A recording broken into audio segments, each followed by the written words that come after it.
Welcome to the channel, dear viewer. I'm Trombonaut, and TromboSpace here is where I make games. Like and subscribe if you enjoyed today's devlog, and let's talk about March 2023. First, I'm going to be brutally honest with you and just start showing you my monthly stats. This is going to keep me motivated / terrified every month. It's just some extra accountability to keep me going. So here it is, a list of everything I worked on this month, and it looks like I did 73.8 hours of development work. Not bad. Feel pretty good about that. Almost exactly 24 hours of this was spent on my new game prototype that I'm just calling Project Space Tank for now. Again, temporary name, but Project Space Tank. The rest of the time was spent on general stuff like my early AI pathfinding algorithm that you will see a little bit of today. So while I was working on Project Space Tank, I got the idea to take a screenshot every day. So let's look at that. Here it is, day one. I've made a new project for this, and I've got my prototype model for free from the Unity Asset Store.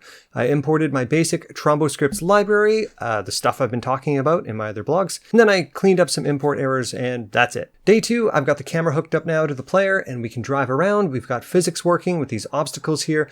Actually, it was here after only 2 days that I did a big 2-week tangent where I came up with my AI navigation for this game, but I'm going to tell you more about that later. So after spending 2 weeks on that tangent with the AI business, I came back to the Space Tank code specifically. So day three here, we see I added rotation on the turret. I changed up how the player controller works.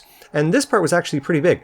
This tank doesn't have any input on it anymore. So when I'm pressing the controls, the tank doesn't know what I'm doing. Instead, I now have a pretty generic movement system on the tank. And it's basically just some strings that you can pull to make the tank work, to make it move. So today I hooked up the Puppet Master on the player side. So what this means is that the player can theoretically get direct control over any actor in the game that's using this generic movement system. So the player has the input, the tank does not have the input, and the same is going to be true for the AI. I'm going to have the AI brains able to control their little bodies using the same movement system that the player is using. Obviously, instead of an input system with the hardware, keyboard and all that, the AI will just be using its own code instead of input code. So I felt just really good about how this all played out, and I've got some cool tie-ins for the game, I think, later that I'll tell you about later. We're talking about day 4 now. I spent making my generic ability system, so still pretty low-level stuff. Again, the player and the AI will be using the same code for this, just like the movement stuff. So the logic for me firing this cannon is actually the same logic that the AI will be using. Obviously, though, I need to work on the visuals here, so let's look at day 5. The visuals are better now, using fully 3D effects instead of a 2D billboard sort of setup. And now you can't hear it, but there is audio firing too. By the way, though, the code for these visuals and for the audio, this is all modular stuff on my action system. I have some ability called fire cannon, something like that. And I just dragged and dropped my visual effects code and my audio code onto that action ability. So I should be able to make new abilities very quickly when I start designing new content. I'm trying to avoid that right now, right? I'm working on features, not content. So you also see this is the foundation of my generic combat system coming into play. And that's after 5 days. So I'm feeling pretty good about that. I do about 3 hours a day. Anyway, here's now day 6. This was very boring to watch, just some multiplayer catch-up. Remember, my master TromboScripts library is already networked. I did that last month. But today I made some changes since day 1. I had made some fixes because of the changes that I've made in the last days. There was basically some camera trouble, some trouble where the server was firing every cannon instead of just their own, but I did get that fixed up by the end. So day 7 now, very similar. You see 2 players, but both of them can now move and rotate independently of each other, and good news, everyone is firing their own cannons. So bugs squashed. Day 8, this is more about combat. I got a debug health bar hooked up, you can see, and I'm shooting the other player. There was a bug with respawning the player after I kicked their butt, but I got that fixed. And you can see some red dots on the player as well. Those are just some debug markers for myself so I can see what's happening. You're going to see lots of debug stuff later because I find it super helpful to do a little bit of time to make those visuals for myself. It saves you a lot of time. Anyway, day 9, this is not a good photo, but these 2 players just killed another tank. This was basically me hooking up the actor spawning system for my scene, so I can have actors in there who are not players. That's going to set me up for my AI work in April. Speaking of AI, here are some shots from my 2 weeks of pathfinding work. Basically, the world I'm going with exists on a grid, and I'm making the AI smart enough to navigate the grid. For now, the grid is just 2 dimensions, so there's no really flying in this game that's planned. Not there's no flying. There's something. I'll talk about that another time. Anyway, there are a million ways that I could do this kind of navigation, but I'm trying to build this in a way that's going to work for my next 3 games, right? That's my whole purpose of making this generic code. So for the space spank? I don't know what I said. For space tanks, I want to have, I'm aiming for about 500 units on the board at any time. So this navigation algorithm needs to be pretty efficient to make that run. Here are some of the test conditions I've set up. Basically just different mazes or obstacle patterns that the AI needs to navigate. And I just compared my algorithm against what's called a classic A-star algorithm. Basically, A-star is one way to read a grid space. It can do a lot of things, but it's commonly used to read a grid space, and I am designing another way that uses a different algorithm. That one's called the Bresenham line Bresenham line drawing algorithm. That's the one. And I also use a bit of A-star in there as well. Basically, right now, my algorithm, this one in green, is doing much better than the A-star algorithm, which is in blue.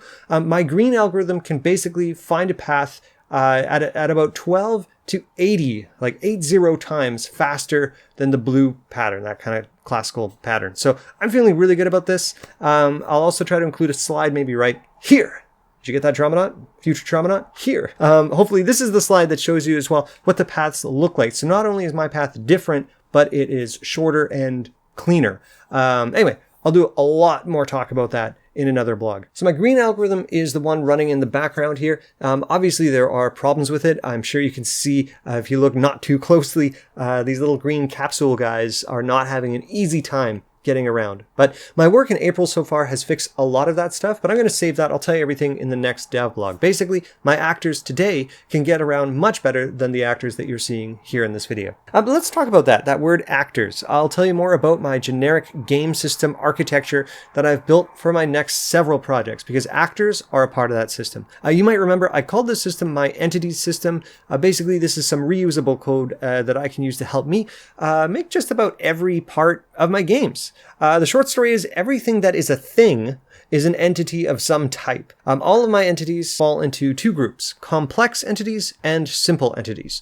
So here are my simple entities. They are very basic things in the game, and they have very low networking requirements. There are props that can basically be anything that is used or interacted with by actors.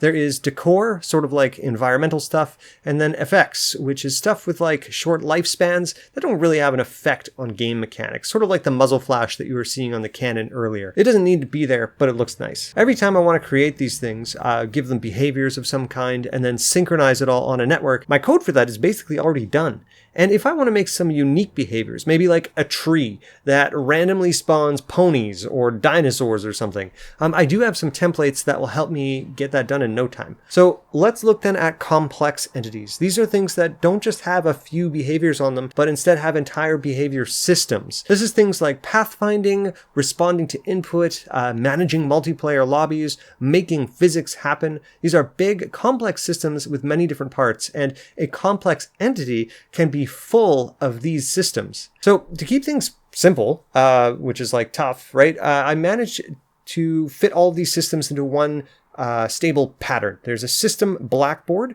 where information for the system is stored, and then there are any number of effectors which do stuff with that information. So the example I put here is pathfinding. We have the AI pathfinding blackboard, and then several layers of pathfinding behavior built on top of that. Obviously, I want to use this for different kinds of games, so it's very important to me that this is all entirely modular, and it works. So every effector here is entirely modular, which means I can add it or remove it from the system without breaking anything. I'll do a big pathfinding demo for you next month where you'll see how easy it is for me to add or remove behaviors from these systems.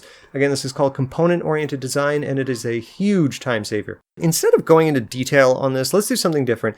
It might be boring to you, but if there is something that is not boring to you, something that you have questions about today, anything that you want me to dig deeper into or just elaborate on for you for whatever reason, let me know in the comments, and then I'll answer you in the comments. But if it's a big answer or something that needs a lot of explaining or even a little bit of a visual, I'll actually add a section to my website blog for March where I can really get into it, and then I will link you to that.